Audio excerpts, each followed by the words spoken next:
Welcome in, everybody, to the Week 12 NFL Power Rankings show.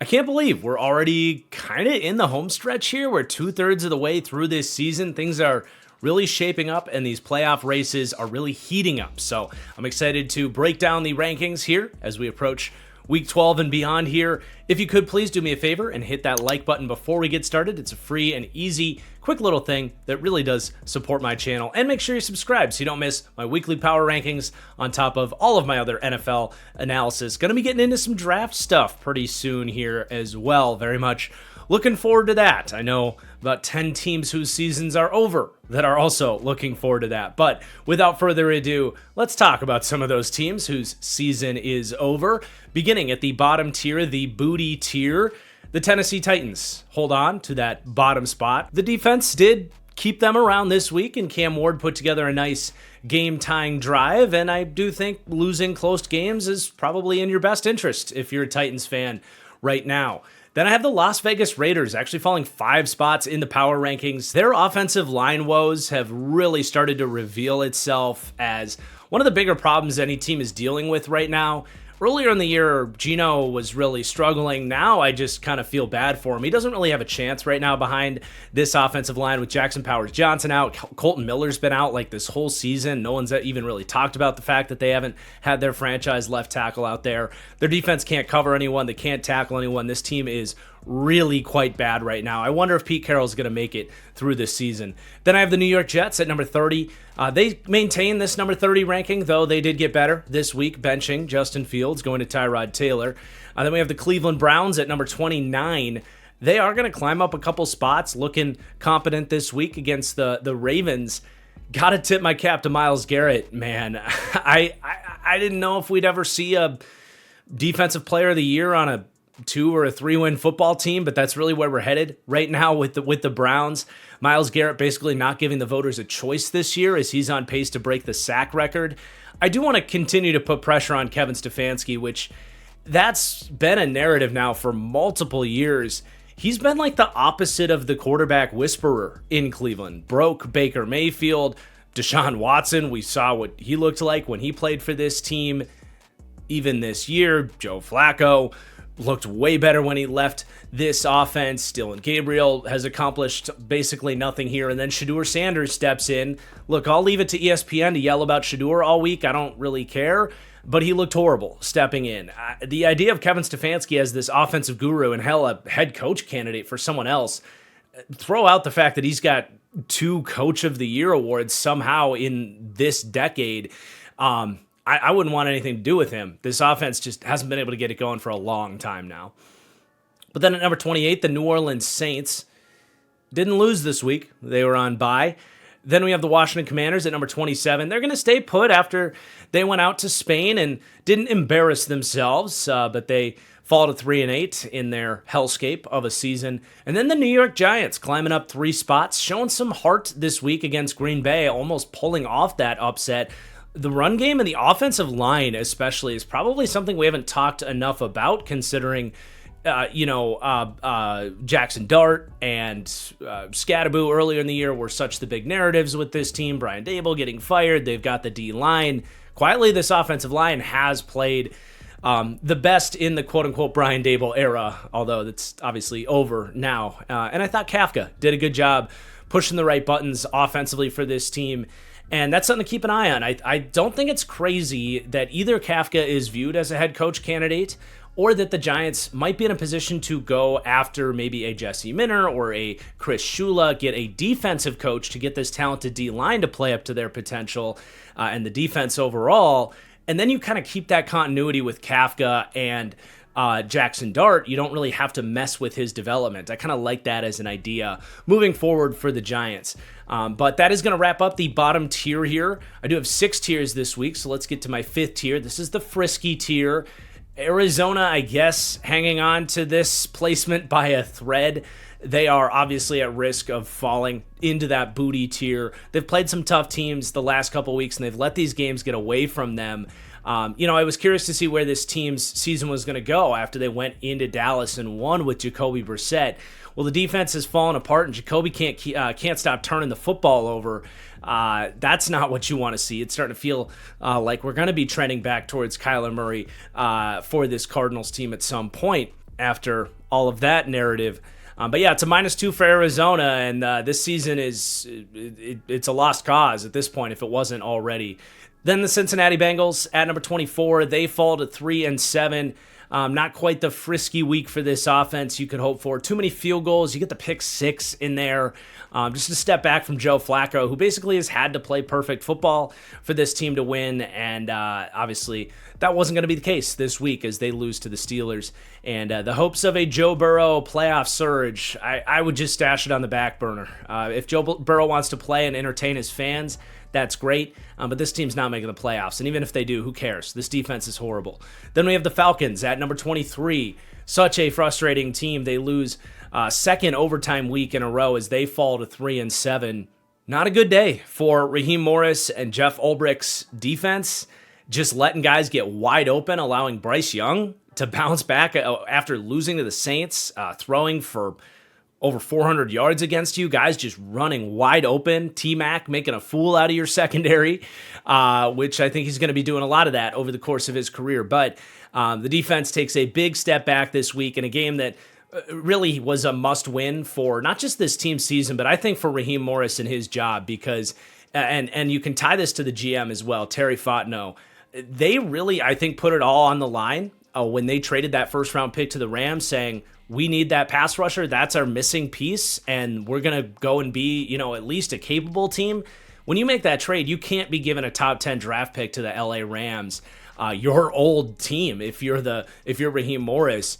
Just a horrible look, and for them to be 3-7, unable to win another close game here, they fall down 2, and I'm really starting to wonder if this is going to be a regime change in Atlanta. And the Michael Penix injury is really scary too, considering his injury history going back to college. He was not playing well. I mean, he was fine in this game, but he was not playing well this season. I wonder if you view him as the future of this team as well, if you're a new regime coming in. So the Falcons have a lot to figure out right now. And by the way, Drake London's going to miss some time. That's just going to make this team even worse. But then we have the Miami Dolphins. They're going to climb up 3. They're going to find themselves at the very top of this frisky tier. Inside our next tier are teams that have at least a pulse in regards to having a chance at making the playoffs. I know the Dolphins have an easier schedule coming up. I can't get there with viewing the Dolphins as a playoff caliber team after they escape against the Commanders late in overtime in Spain, but they are doing some good stuff lately. I will continue to say I am on team keep McDaniel around at least for next year. You want to put him on the hot seat next year, that's fine, but this team has rallied behind him. They're starting to win some games. I don't really think he's the problem, honestly, and I think they're playing good, tough football too. Like, that was a big strategy for them in the draft, and something they talked about was being a more physically minded football team. I don't think their problem this year is that they aren't physical. They just don't have a ton of talent right now. They fired Chris Greer. I think he was probably the bigger problem. So I'd be curious to see if they can kind of continue to build things into next season. I'm not really banking on this team going on any sort of playoff run, even if they've got some easier games coming up. Now, before we go to our next tier here, I want to thank the sponsor for today's video, Underdog Fantasy. Whether you're an NFL diehard, you enjoy every sport in the book, Underdog Fantasy is the perfect pairing for you. Their pick'em contests are a ton of fun. It's a chance to enjoy any game that you are watching, whether it is the NFL or NBA, NHL, in full force now. They've got esports, golf, you name it. Whatever you're watching, Underdog pick'em contests help you enjoy it even further with a chance to win some money on top of it all. In these contests, you're selecting player stats, stringing together anywhere from 2 to 8 players based on how you think they'll perform. All you have to do is select higher or lower. You can load up a bunch of players with a chance at massive payouts, or if you're really confident in a couple players, you can even flex those numbers down for lower payout winnings that you think have a better chance of winning. And right now, if you sign up using code TFG, you will support this channel in a big way, but they will also give you a bonus match of $100 when you play just your first $5. This is a great new sign up bonus that they're offering right now with code TFG, so it's a great time to sign up, especially with the holidays approaching. We've got all these different island games, you name it. Underdog is the perfect match with Thursday night football, Black Friday football. We got Saturday football coming up. You name it. Love me some Underdog Fantasy. I think you guys will too. Please do play responsibly if you are signing up, and remember to use code TFG. All right, let's get into my next tier here. And I titled this tier On Life Support. Pretty self-explanatory, but these are teams that have some potential, but really don't have much room for error the rest of this season as we move forward. And I'm going to start with my number 21 team here, the Minnesota Vikings, who dropped down 2, who fall out of that playoff fringe tier that they had found themselves in after an impressive win in Detroit. But the last couple of weeks since, JJ kind of came back from the injury, gave us some excitement in that Lions game. The last 2 weeks really have been hard to watch for JJ McCarthy, and this week especially against the Bears. Look, he gets credit for the game-tying drive. He made some big throws. He clearly has a short memory, a clutch factor about him. I love that about JJ McCarthy. It's a reason to bet on him, but it doesn't erase the first 57 minutes of this game where he looked horrible. That was one of the worst quarterback performances we'll see on the season from JJ McCarthy, just overthrowing like basic third down out routes that would have kept drives alive, multiple bad decisions in there, late on multiple throws. He's just not ready, in my opinion. I mean, Carson Wentz was better than this, and that's saying something. So that's really tough for the Vikings. I do think the run game got going this week. The defense continues to fight really hard, and we know what that Brian Flores defense is capable of. But the Vikings very much on life support. If they can't beat Green Bay this week, I think we do have to drop them out of this tier and officially kind of close the books on their playoff hopes this season and put this in full JJ McCarthy evaluation mode. But then we have at number 20, the Carolina Panthers. They're going to climb up 2 spots here, and they're going to climb up out of the frisky tier, separating themselves from a lot of the teams in that tier. So that's good to see for Carolina, and a huge win to really keep their playoff hopes alive. They still are going to need some help to get in the NFC that is incredibly tight, and their schedule really becomes challenging moving forward. They have multiple games against the Bucks. I think they have the Seahawks and Rams in there. And even this upcoming week, they have to go to San Francisco. So am I ready to call the Panthers a playoff caliber team? No, I'm not. We got to see how they perform moving forward before I get there. We're just a week away from them somehow losing at home to the Saints in a loss that I think is going to be backbreaking to this team's playoff hopes. But that doesn't mean we can't talk about things going in the right direction for Carolina.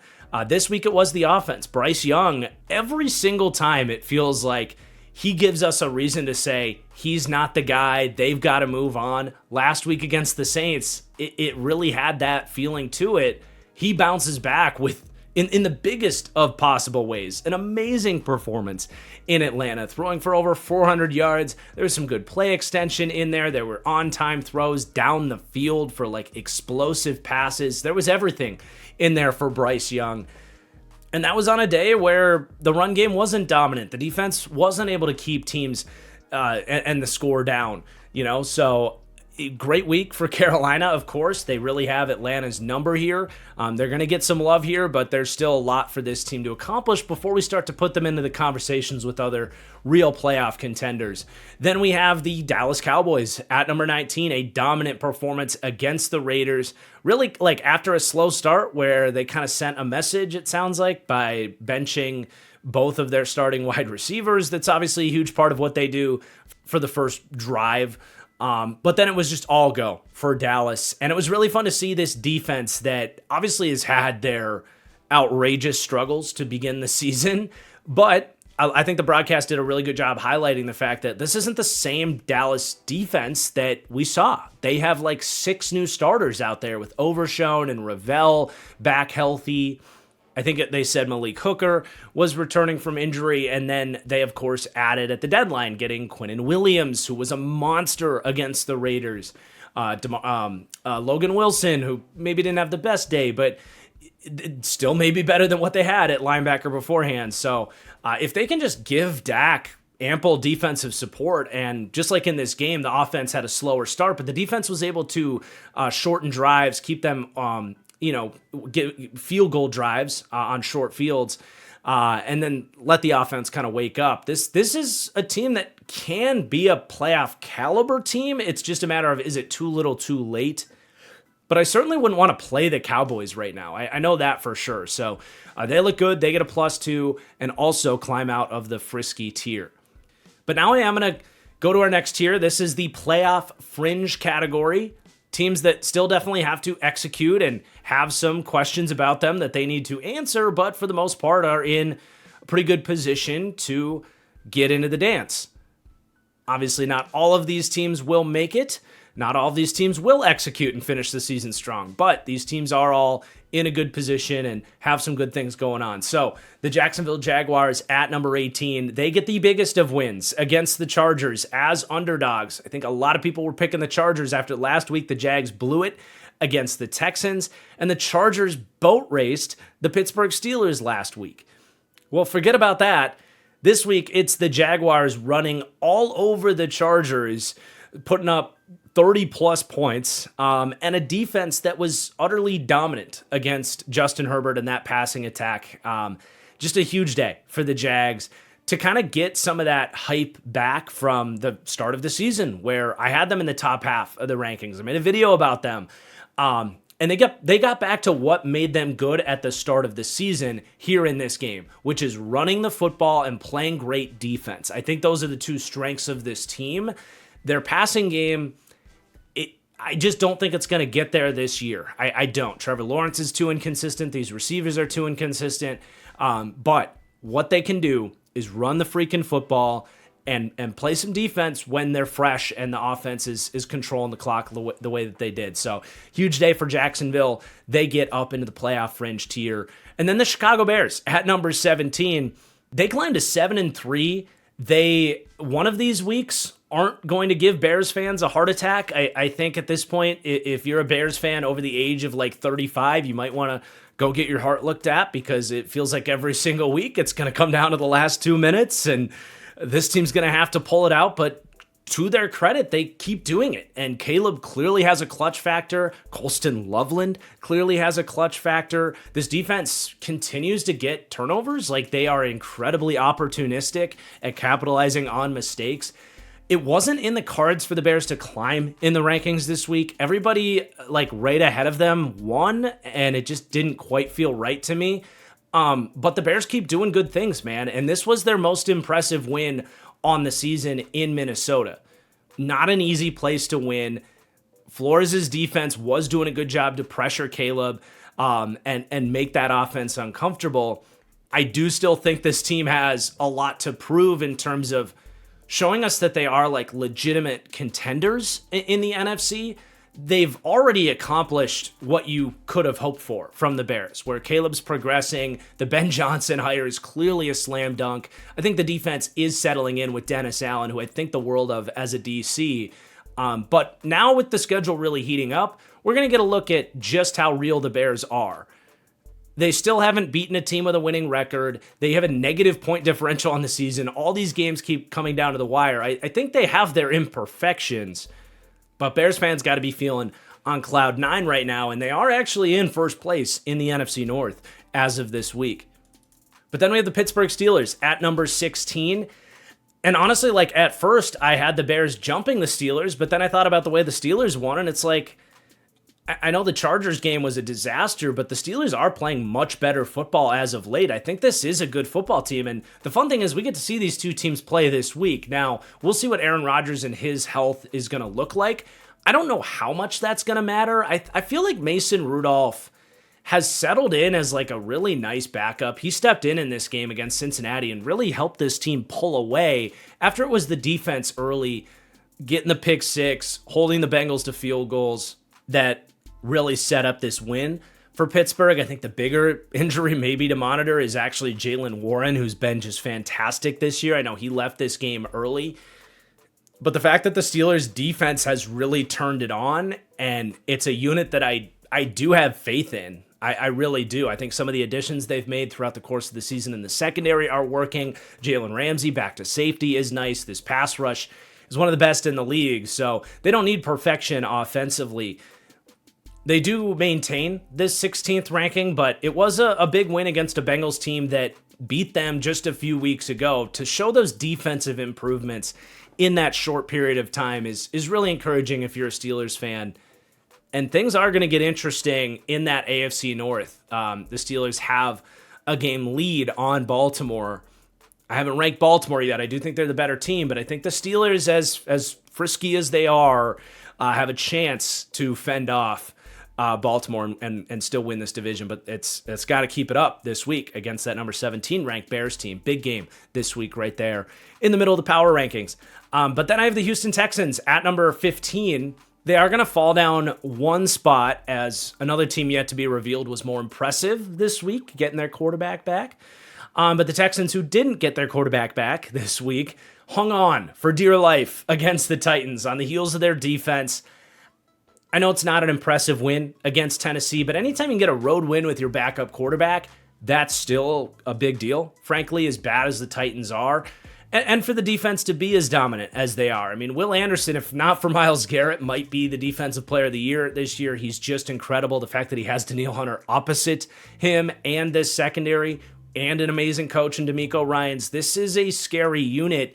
I do think offensively, they still can't really run the football, but they have settled down in regards to their pass protection. I think that's a sneaky thing for the Texans, as they should be getting CJ Stroud back moving forward. I still like this team. Again, they're getting jumped in the rankings by another team that was more impressive this week, getting some guys back healthy. But I still do believe in the Texans as probably the kind of sleeper cell team of the NFL right now that might sneak up on you. And I could absolutely see this team with this defense and a quarterback like CJ Stroud, even playing spoiler as a wild card team in the playoffs. We're getting ahead of ourselves, though. They got to get there first and keep winning. And it's Buffalo this week, Thursday Night Football. After some bad Thursday night games, we got a banger this week, in my opinion. Although not everybody might view that as a banger. I do. I really like Houston in many ways this year. But then the Chargers at number 14. God, this team has been frustrating, man, this year. And I think they're just inconsistent with their offensive line issues. Obviously, your two franchise tackles out was just such a major problem against this Jaguars D-line. They just couldn't get the ball going. And we've seen that from this team in stints. And last week, they found a way to get the ball to Ladd McConkey, make it not a problem against the Steelers. This week it was a problem. So I feel like it's right to drop them out of that tier 2 where they had climbed back up into last week. Their week-to-week inconsistency is just really frustrating. And when they're off, they're like really off. It feels like losing to the Giants, getting blown out by the Jaguars, blown out by the Commanders. Like, you know what I'm saying? Like, their lows are really quite low, as explosive as this offense is. And their defense just needs more dudes on it. Like, frankly, we knew that kind of going into the year, that on paper they were a limited defense. And I think you did feel that with their inability to slow down the Jags run game this week. But then at number 13, that team that is climbing up, the San Francisco 49ers, they climbed to 7-4. And I'm really curious to see what that Panthers-Niners game looks like. I think the Panthers have an opportunity to jump up into this tier, but I think the Niners have a chance, if they can look impressive in that game, to jump up really into being viewed as kind of playoff, like true playoff contenders. Maybe not, teams you expect to win the Super Bowl, but a team that can, realistically win a playoff game is kind of what that next tier is. The Niners are feeling more like that kind of team, especially getting Brock Purdy back, playing great. George Kittle just still at the peak of his powers. They added Ricky Pearsall back to the lineup this week. Wasn't able to do much this week, and they didn't need it from him, but I loved what we saw from Ricky Pearsall earlier in the season. I think that's a big deal. Christian McCaffrey looks outstanding. Kyle Shanahan pushing the buttons at the right time.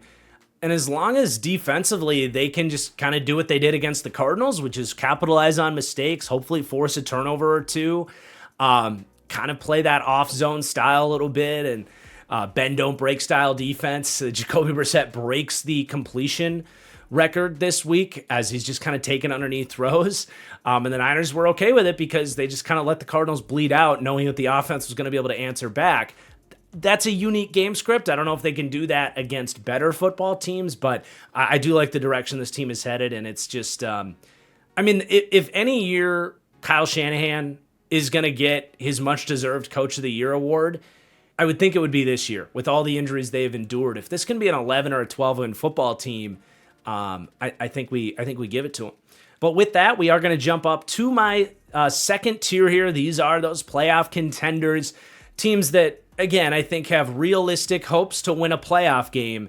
But the Tampa Bay Bucks here at number 12, that feeling is fleeting right now. They lose their second straight after the start to their season that was so dynamic. They're still trying to get guys back healthy. Still no Godwin, Evans, Bucky Irving. They're just not at full force. But I will say, man, this defense, I don't know what to make of it, because I think there's been moments where Todd Bowles has done some really good stuff this year. And then there's been some games where they're either getting ran all over, or in the case of this one, like they just felt porous on the back end against the Bills. They felt undisciplined to me. So I don't know what to make of this defense. And offensively, like Baker's still playing pretty well, but he's not playing at that MVP level he was in the first 7 weeks of the year. The accuracy's been just a little bit off, and when you peel away now, no Mike Evans, Chris Godwin still hasn't been able to get back. They don't have Bucky Irving, who's such a dynamic player for them. You peel some of those other layers back on the offense, it's an unpredictable, rocky climate offensively right now. And even not just Baker, I'm still impressed by Emeka Egbuka, but it feels like the last half of the season here, this middle portion of the season, it feels like he's maybe not quite ready to be crowned as like a wide receiver one. He's had some drops. He's cooled off a little bit. So like him and Baker have cooled off, and then you're kind of left with everything else. Hey, Sean Tucker did look incredible. I really like Sean Tucker. We can end on a positive note there. But yeah, it's a -3 for Tampa as they dropped to 6-4. It's a tough team to know really what to make of right now. And they gotta play the Rams on Sunday Night Football this week. I want to see them at least be competitive in that one. Otherwise, it might be time to drop them down into that next tier. And then the Green Bay Packers at number 11. They continue to fall. It's -1.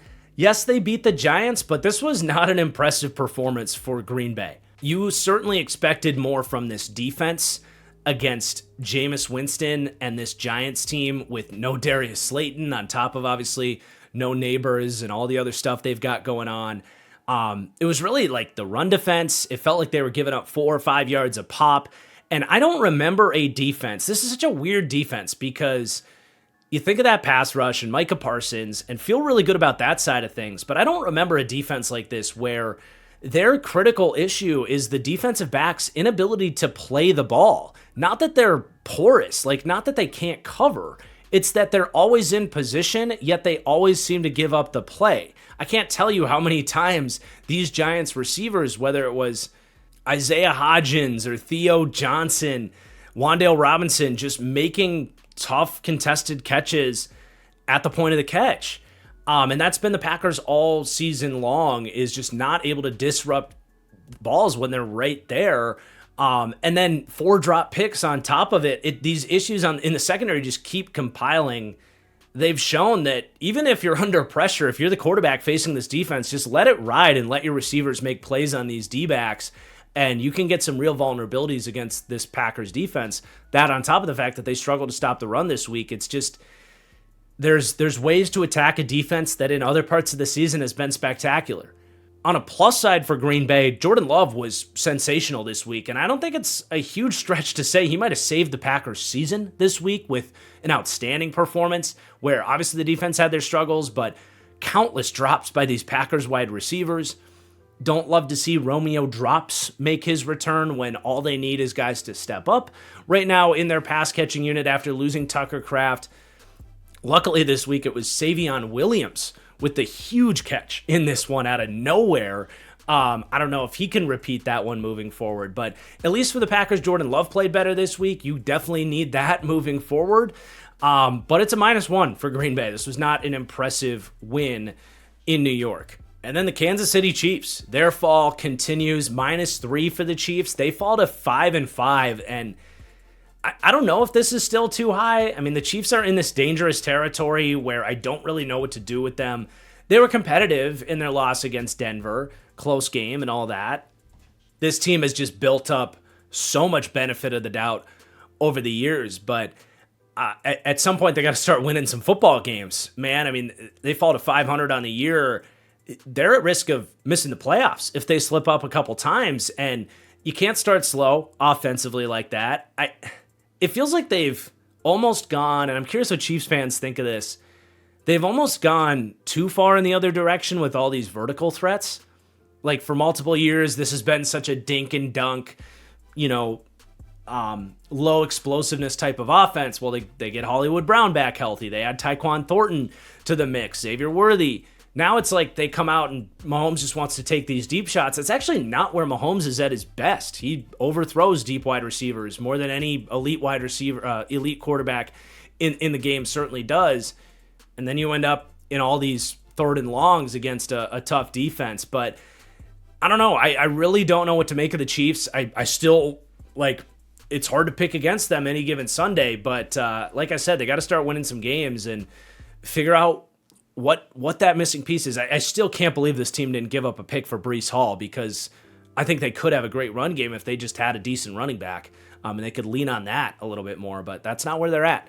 But then I got the Baltimore Ravens. They keep this number 9 spot. Not necessarily a dominant win against the Browns. Myles Garrett and that defense made things tough on Lamar, but it really took a big Derrick Henry to break this game, a big Derrick Henry run to kind of break this game open, and the Browns offense just being so incompetent. I do like that the Ravens defense continues to play better. Like, they're a top 10 team. They're right on this trajectory that I think we all kind of knew was going to happen when they were 1-5. I think I said this team would be 6-5 before you can blink, back when they were 1-5, and I still ranked them around the middle of the league. And now if they beat the Jets this week, they're going to be 6-5.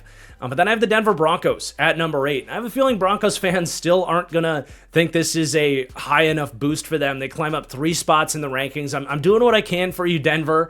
It's just there's a lot of really good teams above them still, most of which had good weeks, or I still would take over Denver. But despite the ranking here, I am impressed by the Broncos. I mean, this defense, even without Pat Surtain, to keep doing what they're doing, this pass rush is just such a problem. Just a hive mind swarm that gets after you game after game. They keep the score down, and Bo Nix, despite some sloppy moments, and certainly last week was a brutal game for him against the Raiders, but when they need him, he makes the throws. They have a formula for winning football games that clearly works for them. I questioned if it was going to work against better opponents, because they've been winning with this same formula against bad teams, but now against good teams too, where they take down the Kansas City Chiefs and really kind of bury the Chiefs out of the AFC West and put themselves in a great position on a week where the Chargers also lost. I mean, I don't think anybody had a better week in terms of positioning themselves well than the Denver Broncos. Then at number 8, the Indianapolis Colts. We're on bye this week, coming back from the international game. Not going to add too much on them. I'm curious to see if they can finish the job down the second half stretch of this team's season. Daniel Jones does have to take better care of the football. A lot of turnover-worthy plays in the last couple of weeks. As long as he can do that, these Colts do have a lot of horsepower. But then the Detroit Lions at number 7, dropping out of the top tier. It's time for Detroit to drop. They're just too inconsistent. Their interior offensive line issues at this point have shown up as a problem far too often, and that compounds with the big fear on Jared Goff when you do see Ragnow retire. They do let Zeitler go. the big fear heading into the year was, does Jared Goff regress when he doesn't have those step-up lanes, when he gets flustered, especially from interior pressure? We've seen lesser versions of Jared Goff, and he struggled to complete a pass this week. Now, the Eagles are a powerhouse defense. I don't think it's the end of the world, but this team a couple weeks ago had a bad loss against the Vikings, and just overall, I think, has more warts than you can say about the top tier teams that we're going to get into. Still a very potent team. When this team is clicking, they might be the best team in the NFL when they are on, and maybe when they get the right matchup, like against a Commanders team that can't really rush the passer. But in the wrong matchup, against the wrong defense, you can get these guys. No Sam Laporta now for an extended period of time also doesn't help. But with that, we are going to jump up to my top tier. The Buffalo Bills at number 5 now. They bounce back in a huge way, beating Tampa Bay. Josh Allen turning it on. I mean, that's why we say the things we say about Josh Allen, right? When this team has an embarrassing loss against the Dolphins, they're getting criticism. He says, hold on, we're okay. We're going to blow out a good team in Tampa Bay, and I'm going to look like the elite quarterback that I am. So it's good to see that. Also interesting, Tyrell Shavers has had some flashes this year, and they made Keon Coleman a healthy scratch this week for like being late to meetings or something like that. Shavers puts up 4 catches, 90 yards. Something to keep an eye on there if he's this kind of like surprise savior for their vertical passing game, because all their other receivers are kind of short to intermediate weapons. Shavers is far from a burner, but he is more of that lengthy perimeter wide receiver build, has made some plays and most certainly this week. So we'll see if that turns into a development or if it was a one-off week. But I still don't love this Bills defense. They did enough this week against Tampa, but the run defense is definitely a problem for Buffalo, showing back up as an issue as it was in the first part of the season. Sean Tucker was running rampant on this unit. So they do have a weakness there, but overall, as long as Josh Allen is playing like this, it's a freaking hard football team to beat. Then the New England Patriots at number 4, they take care of business against the Jets all the way back on Thursday Night Football, really as expected. But it is impressive that this team just doesn't slip up. I think that's the Mike Vrabel factor and the fact that Drake May has just turned into one of the better quarterbacks in the NFL. So it's hard to find a bad word to say about New England. Great to see Travion Henderson breaking out this week with some savvy inside runs, showing some creative vision. That's been what's lacking with him. So if that is clicking into gear, they get more dynamism from their run game. Things just continue to head in the right direction for the Patriots. And then at number 3, the Seattle Seahawks, not going to drop them too far. Obviously, seeing that version of Sam Darnold, Sloppy Sam, as I've started calling him, the furthest thing from ideal. And if you're a Seahawks fan, like, even if he washes this one off and goes through the rest of the year playing like he did in the first 10 weeks of the season, you still have to head into the playoffs with that, kind of devil on your shoulder, the elephant in the room that, man, is Sam Darnold just going to self-combust in the biggest of moments? That's the fear, and that was the big reason why Minnesota moved on from him, right? So you don't like to see that. That's the core reason for the -2 here. Overall, though, they still were moving the ball offensively for the most part. It was really just the turnovers that killed them, 4 of them, and none of them were like really excusable turnovers either. This was like seeing ghosts Sam, just paired with some other actual good plays from Sam Darnold that helped them move the ball, and actually enough to still give them a shot at a 61-yard field goal to win the game. That's a credit to this defense that did make Matthew Stafford uncomfortable in this game and did keep this game close. I still think that's a really good game. Even if Sam Darnold just throws 2 interceptions, they win this game. Maybe if he only throws 3 interceptions, they win this game. But he throws 4. It's just hard to beat one of the best teams in football, if not the best team in football, as the Rams are going to rank number 1 for me as I reveal number 2 here as well, the Eagles. But I'm not panicked about Seattle. I think it was going to be a tough game, and They definitely still did a lot of good stuff, especially on the defensive side of the ball. But yeah, the Eagles at number 2 here. I can obviously just reveal the whole thing with the Rams at number 1, but we're talking about the Eagles, who take down Detroit. All about the defense this week. And kind of like last year, right, where first half of the year, they were good, but some games better than others, for sure.